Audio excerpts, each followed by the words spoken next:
Hi, my name is Craig Lloyd, CEO of the Murrindindi Shire Council. Thanks for tuning in to Council's video update for Monday, the 28th of September. In the last 24 hours, there have been 5 new cases of coronavirus in Victoria, bringing the total number of active cases to 359. All 5 of today's cases are linked to known outbreaks. Sadly, 3 Victorians have lost their lives to the virus in the last 24 hours, and each of those deaths are linked to aged care facilities. There are now 49 Victorians in hospital with 8 people in intensive care. Over 2.66 million tests have been conducted and 6,807 more test results were received since yesterday. There are 9 active cases in regional Victoria and no active cases in the Murrindindi Shire. And for regional Victoria, the current 14-day average is at 0.6 cases per day over the last 14 days. For metropolitan Melbourne, the average is now 20.3. From midnight last night, metropolitan Melbourne moved to the second step of the roadmap to easing of restrictions. At this stage, regional Victoria remains on the third step of restrictions. With more people moving around now, though, the rules around wearing a mask have been strengthened. This means that Victorians, including regional Victoria, will now be required to wear a fitted face mask which covers the nose and mouth. So things like wearing a scarf or a bandana or a face shield are no longer permitted. There is a 1-week grace period for this change, which commences next Sunday. While none of us enjoy wearing a face mask, it's a small sacrifice that makes a huge difference in keeping all of us safe. You can find more information about the latest restrictions on the DHHS website, and that's dhhs.vic.gov.au/coronavirus. On Friday, the Victorian Government announced a $100 million sole trader support fund to provide support to non-employing Victorian sole traders. Eligible sole traders who are impacted by COVID-19 restrictions will receive a grant of $3,000 that can be used towards their overhead costs. Applications will remain open until all funds have been allocated.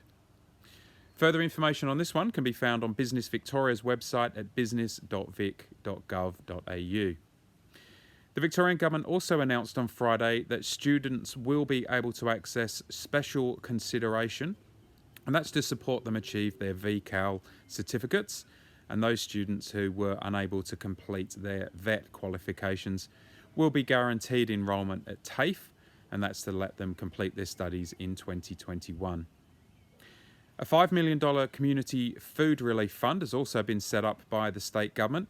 The fund will provide one-off grants of up to $75,000 to support local community organisations to supply food to Victorians in need during COVID-19. We'll provide more information on this initiative, including how to apply once it becomes available, and we expect that to be in the next few days. In council news, our customer service centres in Kinglake, Yea and Alexandra all reopened today. From today, the centres will be open from 10 a.m. to 1 p.m. each weekday, except for Mondays in Kinglake and Tuesdays in Yea and Alexandra, where they will instead be open later, and that will be from 3:30 p.m. to 6:30 p.m. Having each office open late one night each week will hopefully help those who are working during the day to pop into one of our centres if you need to. We'll also be open at each location from 10 a.m. to 12 noon on Saturdays. The Centrelink access point at our Kinglake Service Centre has also reopened, and the Vic Road services from Alexandra have now resumed. Unfortunately, as I mentioned last week, we won't be offering services from the mobile library and customer service vehicle at this time, and that's due to the difficulties in managing social distancing in such a confined space. The current COVID-19 restrictions also mean that we won't be offering our usual library services at this stage. There will be no browsing allowed in the libraries, and our usual programs remain suspended. Of course, our popular Book Butler service continues, where you can simply give us a call or drop us an email and we'll deliver books and DVDs to your home. And you can also now use our online catalogue once again to place holds on books and order books. And our book shoots are again open from today. For more information, you can visit our website at murrindindi.vic.gov.au. murrindindi.gov.au and click on the blue COVID-19 banner at the top of the homepage. Before I go, a reminder to those who have a swimming pool or spa at home that you need to make sure you have it registered with council by the 1st of November this year. And this is in an effort to stop people, particularly children, drowning or being injured in backyard pools and spas. It's a Victorian government initiative that has introduced new laws requiring all pools and spas to be registered. Due to the impacts of coronavirus, the deadline for registrations was extended by 5 months to acknowledge the extra pressures on families and the increased workload as well on councils. At this stage, approximately 45% of the estimated pools across Victoria have been registered, and you can find out more information about the registration program and the process and how to register on our website at murrindindi.vic.gov.au and just searching for pool registration.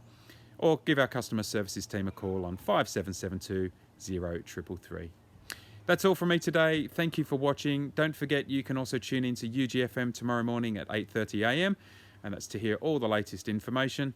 Stay safe, social distance, and if you haven't got a fitted mask, now is the time to find one.